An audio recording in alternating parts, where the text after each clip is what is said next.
السلام عليكم. اليوم عندنا شرح تفصيلي لبرنامج الانستغرام. في بعض الأشخاص يجهل شغلات بحكم أنه جديد على الانستغرام، فيحتاج أحد يشرح له الوضع أو طريقة المشاركة والرد، يعني أشياء، وبحاول بكثر ما أقدر أني أبسط الأمور علشان يستوعبها أكثر عدد ممكن. بداية أنا شرحت فيديو منفصل عن تسجيل حساب بالانستغرام، واعتقد انه ما يحتاج لأي شيء. بداية نشوف الإعدادات وطريقتها. الإعدادات تجي فوق، طبعا الشرح يكون للآيفون ونظام الأندرويد الجالكسي وغيره من الأجهزة، لكن يختلف أشياء بسيطة، لكن عموما نفس الشيء تقريبا. أدخل على الإعدادات، الخيار اللي فوق كله وضحته فيديو منفصل.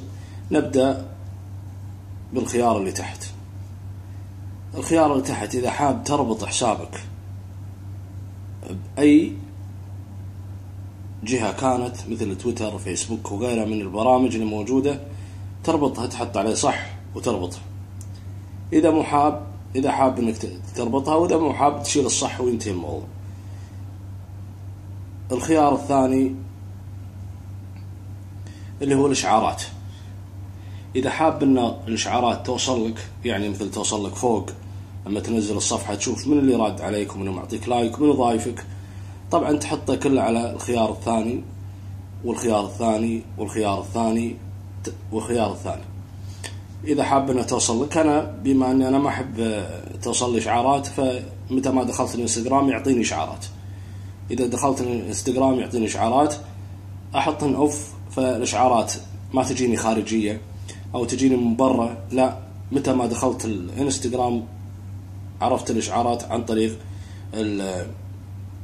الخيار الثاني اللي هو على صورة قلب حب، هو اللي يبين لك الإشعارات. إذا كان ما أحتاجها، في ناس تحتاجها. طبعا الخيار الثالث اللي هو تغيير الصورة، هذا ما أعتقد أنها لها حاجة، لأن راح أبينها بطريقة أوضح. الخيار الرابع اللي هو تحفظ المشاركة من بعد وضعك لها، يعني أنت شاركت بصورة أو فيديو، يحفظها لك بملف خاص في الاستديو تكون محفوظة. وإذا حاب أنك ما تنحفظ، يعني إذا حاب أنك تشارك بصورة ما تنحفظ، ما تبيها تنحفظ، تشيل الصح. الفيديو الخامس اللي هو وانا اعتقد ان شيلته افضل، اللي هو تشغيل الفيديو اوتوماتيكيا، يعني اذا مريت على فيديو مشاركة فيها فيديو يشتغل على طول. فاعتقد انه يسبب ازعاج، يعني احتمال انك تمر فجأة فيشتغل الفيديو وفي صوت عالي او شغلة. فانا افضل انك متى ما حبيت تشغل الفيديو تضغط عليه كليك ويشتغل. الخيار السادس اللي هو مسح البحث. مثلا بحثت عن أشخاص، لما ترجع على طريق البحث يطلع لك الأشخاص اللي بحثت عنهم. الخيار بإمكانك مسح كل البحث، الأشخاص اللي بحثت عنهم يمسح. الخيار السابع اللي هو تسجيل خروج من البرنامج. انتهينا من الإعدادات. الحين نشوف، طبعا أنا وضحت إعدادات فيديو منفصل اللي هو الإعدادات شلون تغير اسمك وتغير، هذا فيديو منفصل حطيته، وراح أرجع أعيده بشكل سريع. يعني هني ملفك الخاص، بإمكانك تغيير اسمك، بإمكانك تغيير اليوزر نيم، بإمكانك وضع رابط موقع أو رابط برنامج الأسئلة ورابط اليوتيوب، شيء راجع لك. الخيار الرابع اللي هني بإمكانك تحط التعريف عن نفسك. الخيار الخامس اللي هو تقدر تغير الرقم السري، لكن تحط الرقم السري القديم بعدها تحط الجديد إذا حاب تغير. الخيار السادس اللي هو تحطه، إذا حطيت صح يصير حسابك برايفت. طبعا بإمكانك تغيير حساباتك وإيميلك وغيره. بإمكانك تغيير الصورة عند الضغط هني تختار، هذا اللي وضحته قبل شوي، تختار من الاستديو وتصور مباشر، أو أعتقد أن فكرتها واضحة. نرجع للمشاركة. إذا حاب أنك تشارك بصورة، في الكثير يسألني عن شغلات معينة راح أوضحها الحين. مجرد مشاركة أي صورة، حاب أني أشارك بصورة معينة،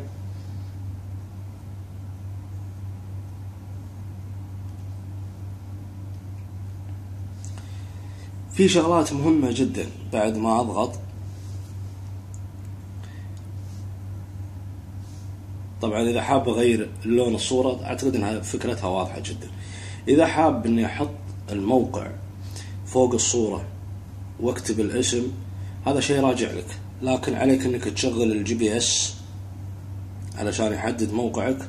لكن أنا أفضلها للأشخاص، لأنه يحدد موقع بيتك. إذا كنت مسوي الحركة بالبيت، يعني لا تفكر تسويها طالع برا السوق، راح تتمشى، عشان ما يحدد مكانك أو ما حد يعرف مكانك. تضغط هني على الخيار، تحط صح، تضغط على الخيار الثاني راح يطلع لك خيار، تنتظر لحد ما يفتح.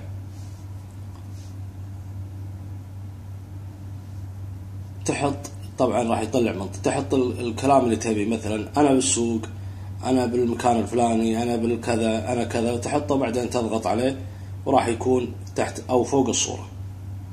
وأكرر كلامي إن لا يفضل إنك ما تحطها في البيت علشان لا أحد يحدد موقع. الخيار المهم جدا اللي ما يعرفون إني أحط منشن حق أشخاص معينة.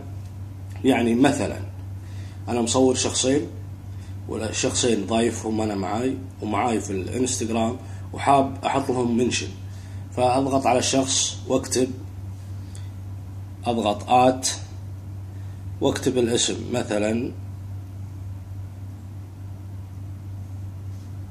هذا رفيجي جراح، الشخص الفلاني أحط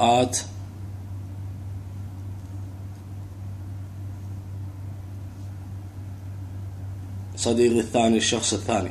أعتقد أن فكرتها واضحة. بعد ما أخلص أحط على الصح، وراح يصير المنشن موجود. لما أضغط راح يطلع، لما أضغط على الصورة راح يطلع كل شخص عنده نكة فالناس تدخل عليه. طيب، في شغلات مهمة جدا اللي الناس تسألني عنها كثير، شلون أحذف رد شخص معين. طبعا مالك حق تحذف أي رد في صفحة ثانية، فقط الردود اللي موجودة عندك الصور اللي تخصك. مثلا حاب أني أمسح أكثر من رد، عندي القلم موجود فوق، أضغط عليه مثل ما هو واضح الإكس. حاب أني أمسح، أضغط هني ديليت، ومسحت الردود اللي ما تعجب. إذا شخص حسيت أن ألفاظه مو زينة وحاس أنه غلط علي، أضغط على نكة واضغط هني فوق واسوي له بلوك. أول واحد بلوك يوزر، أعطيه بلوك، خلاص ما يدخل صفحتي ولا أقدر أدخل صفحته. إذا حاب أرد على شخص رد علي وأرد على نكة نفسه، أضغط وأضغط بداية نكة، مثلا هذا مثلا حط رقم 2 مثلا، طلع لي النك. أوضح الفكرة بطريقة ثانية، واختار النك اللي أبي أرد عليه، مثلا فهد هيد، طلع لي النك هني، واكتب الرد يوصل له إشعار. أبي أحذف لي صور. الكثير يعني ما شاء الله في بعض الناس يحط صور بشكل جنوني، يعني كل تفكيره وهمه أن الانستغرام برنامج مسابقات أو سباق للصور، فتلقاه يحط لك 2000 3000 4000 صورة، ولما تسأله متى مسجل يقول لك خلال 2 3 شهور. يعني 3 شهور حط له 4000. فيجي فجأة يقولك أنا بمسح الصور كلها. مسح كلي للصور ما عندي خبر إذا فيه، أنا بصراحة بحثت عنه ما لقيت شيء. إذا في أحد عنده خبر يا ليت يبلغنا. لكن مسح الصور بهالطريقة، تنزل الصفحة، تضغط هني يطلع لك 3 نقاط، تضغط ديليت وديليت مرة ثانية وينتهي الموضوع. تحذف الصورة. حذف الصور تحذفها صورة فقط لا غير. بالنسبة للي يسأل عن الفيسات، الفيسات أحيانا تطلع عن طريق الإشعارات، تطلع لك فيسات ملونة. لو دخلت على مثلا أي شخص حاط لي فيسات تطلع لي عن طريق الإشعارات. لما أدخل عليها مثلا أشوف له صورة بس فيها فيسات، لما أدخل على الصورة نفسها اللي فيها فيسات تختفي أو تصير مربعة. هذا من نظام الأندرويد. نظام الأندرويد ما يستوعب الفيسات، لذلك بعض الناس شايل هم الجهاز كأن الجهاز فاضي، ما يبي الجهاز ما يبي فيه شيء، فقط يبي الفيسات فقط، غير الفيسات ما يبي. يعني في ميزات ثانية حلوة نظام الأندرويد تخلينا نتغاضى شوي عن أمر الفيسات. الفيسات إن شاء الله راح تجي عن قريب بإذن الله، فلا تستعجلون. للعلم بس فقط الفيسات ما تشتغل على الآيفون، الآيبود، الآيباد، نوكيا، سوني، HTC، غيرها من الأجهزة ما تشتغل، فقط تركب على نظام أبل، غيره ما تركب. ولا تستعجلون، إن شاء الله في شخص أو في مطورين راح يطورون هالشغلة ويحطون فيسات. بالنسبة للي يسألني، أحيانا يوصل لك إشعارات ردود، فلما تدخل على الإشعارات ما تلقى الرد. يعني مثلا يطلع لك إشعار قبل لا تدخل على الإشعارات، يطلع لك 3 ردود، لما تدخل تلقى ردين أو رد. هذا ضغط من الانستغرام. الانستغرام تنزل عليه ملايين الصور في وقت واحد، وملايين الفيديو في وقت واحد، لذلك البرنامج يصير فيه ضغط. والشغلة الثانية بالنسبة للمنشن أو الهاشتاج، الكثير يسألني عنه. لما أحط الهاشتاج ما تروح الصورة في الهاشتاج. نفس الطريقة يكون أحيانا في ضغط، أحيانا في أوقات تكون الناس كلها مجتمعة في وقت واحد، أو أغلب الناس اللي في الانستغرام مجتمعة في وقت واحد، فيصير ضغط على الانستغرام. فالأخطاء واردة. أحيانا تحط الهاشتاج تطلع الصورة، أحيانا ما تطلع الصورة، فهذه كلها أخطاء عادية. يعني برنامج يتحمل ملايين الصور في وقت واحد، أعتقد أنه يعني شيء كبير يعني أتوقع. فلذلك هذه كلها أخطاء ما لها شغل في الجهاز أو نظام، هذه كلها أخطاء من الانستغرام. يصير فيه لاج الانستغرام من كثرة الضغط اللي عليه. حتى تكرار الردود أحيانا يمكن تلاحظ يجيك بالإشعارات تكرار 4-5 مرات نفس الرد، لما تدخل على الصورة نفسها يكون رد واحد. هذا عادي، أخطاء عادية. يعني في ناس تشيل همها، لأن الكثير يسألني عنها. أنا لما حطيت أسئلة في الانستغرام الكثير يسألني عنها. ليش؟ يعني أكيد في خلل أو من جهازي، الجهاز ما له شغل، كل المشكلة من البرنامج نفسه يصير عليه ضغط. أنا حطيت سؤال في الانستغرام، شنو تحب أشرح عنه في الانستغرام؟ الكثير يسألني عن الفيسات. كلمة أحب أوجهها للكل، لا تعتمد على الفيسات، لا تصير حياة أو استخدامك للجهاز كله فيسات. يعني في أمور، يعني دام الأمور شغالة معك أوكي، ما لا داعي الفيسات. يمكن أوكي ضروري بالنسبة لبعض الناس ضروري الفيسات، لكن بالنسبة لي أنا أتغاضى عن الفيسات. الوجود برامج أو مميزات في النظام الأندرويد أهم من الفيسات. والفيسات بإذن الله أنا عندي أمل كبير أنها راح تنزل على نظام الأندرويد بإذن الله، وعن طريقي راح أبلغكم وراح أشرح عنها بإذن الله. أنا متأمل خير.